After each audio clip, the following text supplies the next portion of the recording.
Dame and the Blazers reached out to you to get tickets the night, Saturday, the day after, and then again tonight. What's it mean to have some relief and some getaway time to hear and enjoy your visit with the Blazers? Man, it's awesome. It's awesome. As you can imagine, it's been a tough weekend for all of us, really. You know, everybody in Oregon and a lot of people around the country. I've been getting a lot of love from all around the country because this is such a story that usually ends in a tragedy, and this is from God's will that this ended up well. You know, it's a scary situation. We were in the headlines, but we were in the headlines, and it wasn't a tragedy. So that I'm just thankful for that. Keanon, how'd you find yourself in the classroom that day? Like how you got to the classroom from where you were in the school and all that. Can you walk us through kind of what happened real quick? Yeah. So I mean, there's the main building at Parkrose, and then there's the Fab building, the Fine Arts building, which is a little walk, kind of walk past the football field. So. I walk out there, I get a call to go grab a student. I get 30, 40 calls every day to just grab random students to take them down to the office and, pass messages, deliver notes, all that stuff. So it's just another random, regular call to go grab a student out in the Fab building. And, I walk in there, I get to the classroom. I'm in the classroom for 15, 20 seconds. I ask the teacher, is the student here? We kind of look around. Student's not there. After I'm in the classroom for 20 seconds, the door opens, and I'm within arm's length of the door, about 3 feet away from the door, and there's a kid with a gun, a shotgun, as soon as that door opens. So pretty crazy situation. In a fraction of a second, I analyzed everything really fast. I saw the look in his face, look in his eyes, looked at the gun. I realized it was a real gun, and then my instincts just took over.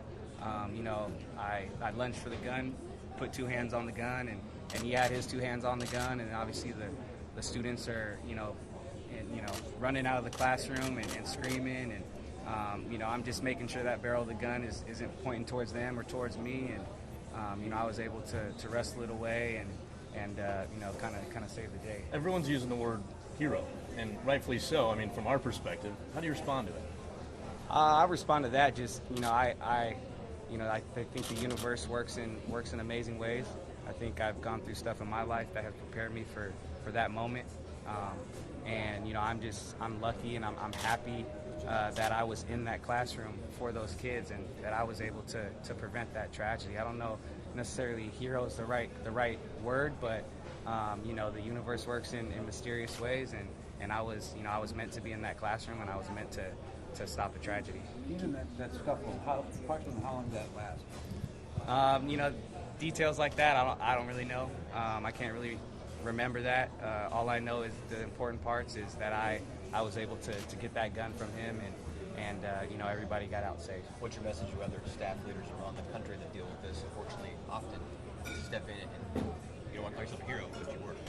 Yeah, and I think, my message to staff members or people that work in schools is love your kids. I wouldn't have signed up to coach Parkrose football or signed up to be a security guard at Parkrose if I didn't love these kids. If you're a teacher, if you're a staff member, you should love your kids, and I would expect every teacher and every staff member to do what they can to make sure stuff like this doesn't happen. Again, it was kind of, the universe works in crazy ways. So, I just happened to be in that same classroom. Obviously, that student didn't know I was right there when he was going to open the door.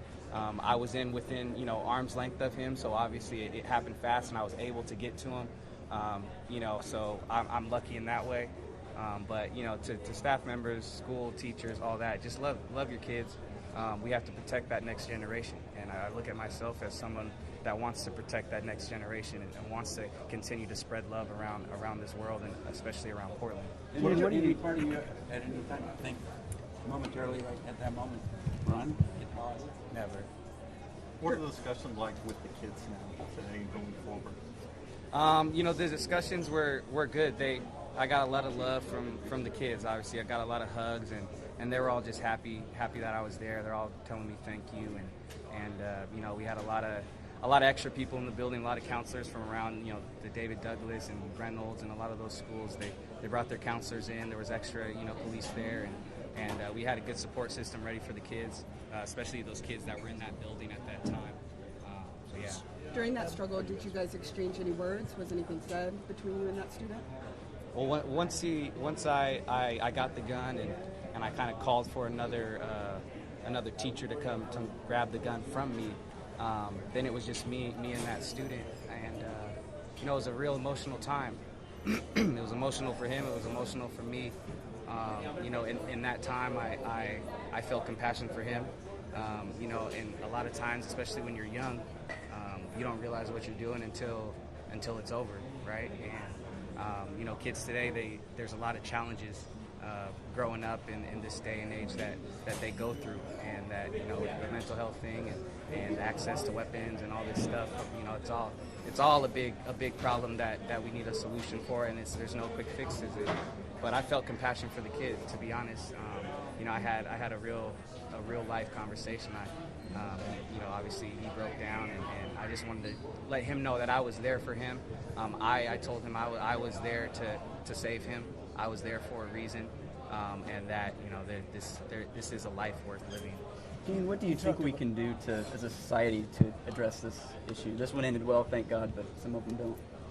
Yeah, and I wish I had that answer. I think the first step to any problem is admitting there is a problem, and I think there's a lot on both sides that a lot of people, when it comes to guns and it comes to schools, it's a tough issue. So I'm just me. I don't have the answers. I don't really have, I'm excited for the work in the future that I can do for this subject. But there's not an easy fix.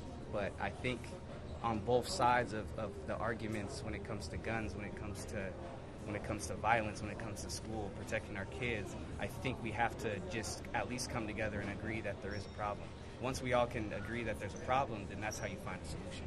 You talked about how emotional it was. What's the last couple of days been like, and what's it be like for you going forward? The last couple of days have been tough, but man, I've gotten an outpouring of support, especially around our community here in Portland, but across the country, across the world even, and it's big. When you see stuff like Patrick Mahomes tweeting about me, and Steve Kerr taking a second just to acknowledge me, and Dame and all his nice words and his tickets, and I got to meet him the other day.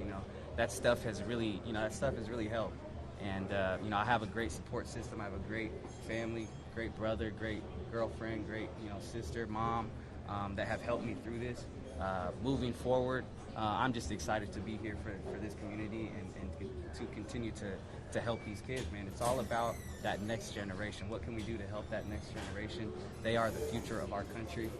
So I'm excited to continue my work to help that next generation and to figure out ways that I can help even more. As a lifelong Blizzard fan, as a guy who played in some big games with the Ducks, what's tonight going to be like? Being honored in front of all these people in our Western Conference Finals. It's been 19 years in the making. Man, it's crazy. Yeah, it's special being here. It's special talking to you guys. It's been life is crazy, life is wild, and I'm thankful for the Trailblazers organization that they're kind of looking out for me right now, and letting me do all this and letting me come to the game and have this experience and to be honored, man. That's special. The Trailblazers are big in my heart. They've always been one of the biggest things in my life. I'm as diehard as it comes with the Blazers, and this is as special as it. You're going to win tonight, then. Say that again. You're going to win tonight. Of course. You left the NFL after a couple years. Correct. Why? I made that decision because I wanted to work with kids, right? I wanted to grow in the profession. I feel like my football experience when it comes to coaching, I had a good foundation, and I was ready to use the knowledge that I've had, whether I was playing and coaching those 2 years under Chip in the NFL. I was ready to take on a bigger role and kind of run the show myself and run my own program.